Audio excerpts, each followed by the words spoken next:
After the way we cover the Women's World Cup, I figured it would be a disservice if I didn't join you once again to put a cherry on top of everything, if that's the right analogy. I'm not very good at my analogies. I get the wrong one. I think that was the wrong one. However, the finality, wrap it all, recap it. What did we see? To be perfectly honest, and I don't mean to make light of it, but I've never seen anything like this in the Women's World Cup.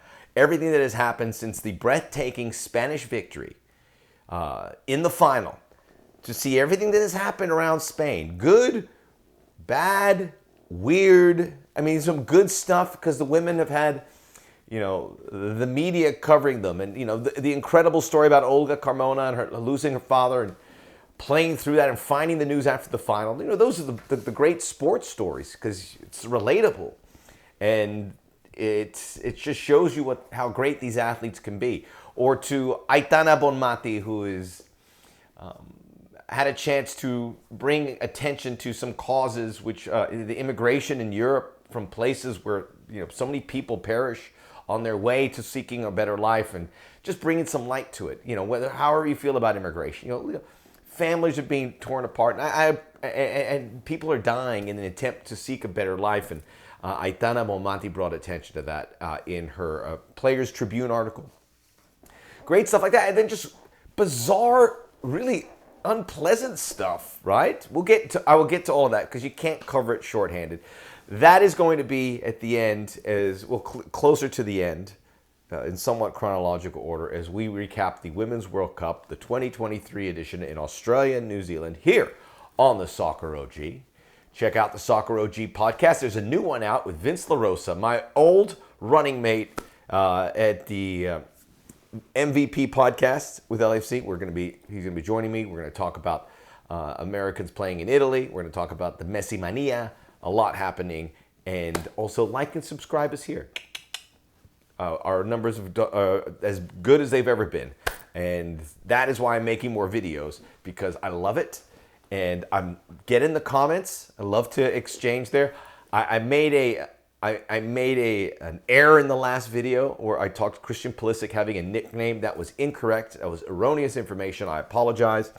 If you listen to that video, check out all the videos here. I highly encourage you. There was a couple mistakes. There was one mistake there. But generally, you'll walk away smarter and entertained. Because let's be honest, there's some dicey stuff, and there's a lot of people that shouldn't be doing these videos. This is the OG, baby. I give you 26, 27 years of experience. I'm starting with the United States, who have been gone for some time. But there was some news, and I hate the news cycle because Lindsay Horan made a comment on a podcast, and everyone's saying she's just undercutting Vlatko Andonovski. And in a little way, she did. She was asked in an open forum, and these podcasts are supposed to be very relaxed. And you go out there and you say, yeah, well, I didn't think we had the best. The exact quote was, I don't think we were necessarily set up the way to play that we played, which doesn't make a lot of sense when I say that. But basically what she was trying to say is it was kind of counter-intellectual, I forgot the word, about fighting the way that the coach wanted, and that they made some adjustments in the Sweden game. This is how they wanted to play, and they found some success, and maybe they should have done that sooner. By the way, they did play pretty good in the Sweden game, but it was a loss, and I think the U.S. would have been out anyway. I don't like to bring up, shots at Vlatko Andonovski. I mean, he shoulders his blame, but the players did too. And Lindsay Horan would follow up that by saying she felt counterintuitive, was the quote I was looking for. But Lindsay Horan would say, yeah, I keep thinking about what I could have done differently. I saw a quote from Brianna Scurry. The standard has been so high for the U.S. that Andonovski wasn't up to the task. She also had an issue with younger players playing. I go, well, the experienced players... I don't want... By the way, the younger players were poor. The experienced players were poor. This was a no-win situation for the U.S. So regardless of what's said, this wasn't going to end well. Maybe the best case is they get to the semifinals, which would be a success, I think. But people would be disappointed. But I think going out at the round of 16 is good because you have to reflect now. You have to look and say, wow, this was really bad. This was our worst performance at a World Cup. What do we do to make changes? How does we prevent this from happening again? As you heard from me in past videos, I think the U.S. are heading for a rough patch. They were exposed as to, I mean, the style of the U.S., they were just athletically superior and physically superior, that they could win games and they could outrun you and they could just run you down. And now you can't do that. These women's teams are built like the men's teams, where they're technically sound. The European teams in particular, Australia did well, Colombia did well, but they counter on you. And the emergence of the counterattacking teams, where they can hurt the U.S., where you can't possess to death and go, that's changed. The U.S., it's going to take a while for them, I think, to get near a World Cup final. So you can throw the blame around, and it wasn't nasty. So I mean, I don't want to go too far into that, because as soon as you do a search for Lindsay Horan, you think she just tore Vlatko Andonovski a new one. He was poor. The players were poor. The young players were poor. The veteran players were poor. It should have ended, and it did. A big question now is who replaces Vlatko, and this is where the U.S. has to step up. You get the very best candidate. You look at the teams that did well in the World Cup. You find the ones you could pursue. I mean, we'll talk about Jorge Vilda, the Spanish coach, but maybe you go after him with the success, even though maybe that's not going to happen. Tony Gustafsson of Australia, Jill Ellis, Pia Sundhage. You go with those good candidates that are in either NWSL or the European leagues. The very good European leagues now. You get the best candidate, you pay that candidate, and you bring them in. Hopefully it's something that shakes it up. Because the U.S. women, to a much lesser degree, going with the U.S. men via the perspective of the Federation. People don't trust the Federation. We know the Federation isn't avant-garde, isn't forward-thinking, where other federations are. And that includes the men's and the women's game. And we're fighting against that. So when Spain, whose federation across the board, superior, and England, superior, France, Germany, maybe Colombia is getting there. The U.S. that's not their strong point. Okay, so they're going to have to show a little. They're going to have to show a little spine here in appointing that. So we will see. We will see. But the U.S. will be a favorite in the next World Cup. We'll talk about the next World Cup in a moment. But I don't think they're going to win it. They're going on just the talent that's there. But I think all that talent. I think you're going to panic here when that older guard moves out, and they weren't good enough to play. But is there a good young talent? I thought Vlatko Andonovski got criticized for not using his bench. I didn't trust that bench either. Let's move to the good stuff. Just from a journalistic perspective, because Spain winning the World Cup should have never happened. In case you weren't familiar, there was for lack of a better word as well, I'm just using this to kind of get the point across, a mutiny of players. I think 15 players that were shunned by Jorge Vilda, the coach, and they went into the World Cup without them, and you would say, okay, Spain are undercutting their chances. All this momentum and energy was against Spain. They were talented enough, but no team goes into a World Cup, men or women, and lifts it with all of this around. And we could see even more dysfunction after. There's all this dysfunction around Spain, and yet they won the World Cup. They got smashed by Japan 4-0. You could lose in a World Cup. You don't get smashed. At that point, we thought the Spanish were done, and Japan was going to win this. And then it just flipped, and Spain ripped through this. And there was no question, I think, they were going to win it once they got through the quarterfinals. They were better. Beautiful to watch. Best, most attractive football playing team I've seen in a women's game, I think, ever. I think we just don't see that. The way they score, the counterattack in England, passing, getting in those triangles out of sticky situations. It was beautiful to watch. The most compelling soccer I've seen it by any team at a World Cup. It says a lot about the progress of the game too, which is a big story coming out of this, and that's why the USA can't just flick a switch and win it anymore, because technically, tactically, these teams have gone from here to here, and it's only going to get better, especially now that they've seen what's at the end of it. Success, trophies, money. So Spain should not have won this with all that happened. Jorge Vilda should have been on the way out if they sided with the players. In the end, they muscled up, and they got through there. And look, I got no issue with Jorge Vilda. I'm sure what he's done is not savory. There is stuff coming out now. We bring in Luis Rubiales, the head of the Royal Spanish Football Federation, at the end of the game, grabbing his groin, celebrating. Do not have a problem with that. At the end, and this is just the most bizarre back and forth, just to show you the dysfunction in the Spanish Football Federation, and yet they won a World Cup. They should have got knocked out in the group stages. Disgraced, out. Yet, I can't tell you how much I respect these players for muscling through here. But I want to say this about the women's game. It's like this more often than it shouldn't be. And I know there's dysfunction. And I know there's foul play. But sometimes you muscle through here. And hopefully the really bad stuff gets exposed like it did with Luis Rubiales. All the other stuff, you got to grin and bear. You know, Lucy Braun's upset with Gianni Infantino not shaking his hand. What's that all about?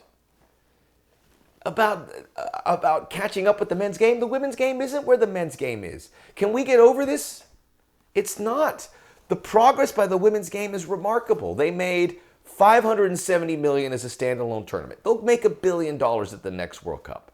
1.8 million people attended the games. This is great, but it's not the men's World Cup game, and it's never going to be the men's World Cup game, because the men's World Cup game is the premier sporting event on the planet, and it's not even close to anything else. Olympics, Super Bowl, any other World Cup. Nothing touches it.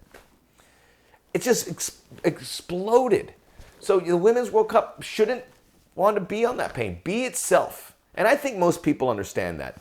But getting upset because Gianni Infantino said about finding partners and finding investment, I have no problem with that. And that's something that should be, challenged. Now, the dysfunction, sorry I've gone on a tangent. Luis Rubiales is, at the end of the game, you could all see it, kiss on the lips of Jennifer Hermosa. It was awkward to watch. Spanish politicians getting involved, the prime minister saying it was unacceptable behavior, asking for the resignation. He should resign. But what is with these sporting football federation heads? They seem untouchable. They can do whatever they want and they just get stronger. Football's corruption comes through here, where if this was the prime minister, he probably would have to resign. I think. These football federations, it's so crooked. But there was this weird article that came out that said where it quoted Hermosa saying she was okay with it, they're good friends. And then Hermosa comes out, she wants to take some legal action, which is the right decision. Let's get rid of Rubiales if you can. Because we saw it, we're like, that's gross. That's gross. It was so awkward. And I know it's a cultural thing. You can kiss someone on the cheek, but even at this day and age of the women's game, just don't do any of it. Just be self-aware and know what's been happening in the women's game and the strife that these women have had to deal with because some jerk overstepped his boundaries. So don't overstep them.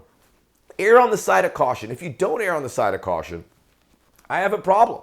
And he just blew right through caution and put his foot in it. So I want him out.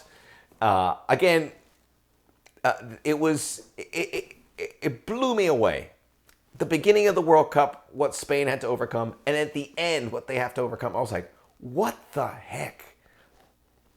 We've never seen anything like this. And the more I say it, the more I cannot respect more what these women did. Picking themselves off the mat. What intestinal fortitude. What professionalism they had to win it and win it in style. I'm going to add this about the coach. Because the follow-through of Rubiales, Jorge Vilda, on the sideline, he's with his coaches, and it looks like his hand brushes up against the breast area of one of his assistant coaches, which is a woman, a staffer. There was two men's coaches. He wasn't looking. This was a celebration. If his intention was to do that, he has the audacity of, just in a World Cup final, to pull that off, and it gets caught on camera. He's not even looking at her. This is part of the celebration or what have you. If it was foul play, you cannot prove it. And if you can't prove it, I don't want to hear it. So I know Jorge Vilda may be an unpleasant type, and a lot of the Spanish public don't like him. If you find a smoking gun, we'll get rid of him. I just don't think he's in the boat of Rubiales, but he whatever he did with this mutiny, I think he has he has to shoulder that burden as well. But if we're trying to witch hunt him for that thing on the sideline, which was to me quite unintentional, I'm not buying it. And if I'm wrong on this, I will gladly apologize. If he goes, yeah, I tried to grab her boob in a sneaky way because that's during a World Cup final because that's would have been funny. I just don't. I can't. I'd be happy if I'd have a conversation, but that's different with Rubiales. Rubiales caught red-handed. So there it is. I don't know if I did it justice. I wanted to talk about it, but it really is one of the craziest stories in good and very bad for the Spanish national team. And then 2027, we don't know who's going to host it. A lot of people want the U.S. to host it. I don't want the U.S. to host it. It would be a combined effort for Mexico for the simple reasons we have the Men's World Cup in 2026. And why have a World Cup 2027? Build the excitement at least another 4 years. I always thought when Brazil hosted the World Cup and then Rio hosted the Olympics, it was just too much. And I'm sure the folks in Brazil were like, we should have spread these things out. Yeah, it's good because you have everything. You're going through the process already. You do it. I think we need a break. We don't need all this. And we have the Olympics coming up in Los Angeles. Let's give it a break. But it might happen. And if it does, let's go. It'll help the U.S.'s attempts. And maybe that's paramount in what we want a World Cup for. But I don't think they're going to win in 2027. They might have a chance in 2031. Could be in Western Europe with Germany, Belgium, I think is a bid. There would be a South Africa bid. There was a Brazil bid. All good. All good. All expanding the game. It would be bigger and better. This was a big World Cup. That's going to double what happens here. You watch. The world is getting better. We saw a breakthrough from Colombia. We saw a breakthrough from Jamaica. We saw a breakthrough from Morocco. All over the world. It's not like it's happening in one area. South America, Africa, Asia, Japan was great. Australia was great. And the European teams in the U.S. and Canada, you imagine, will bounce back. World Cup is in good hands. We'll continue to support. Can't wait to see what happens next in the women's game. Check out the Soccer OG podcast where all podcasts are available. Like and subscribe us here on YouTube, and we'll see you again. There's something else to talk about, I can assure you.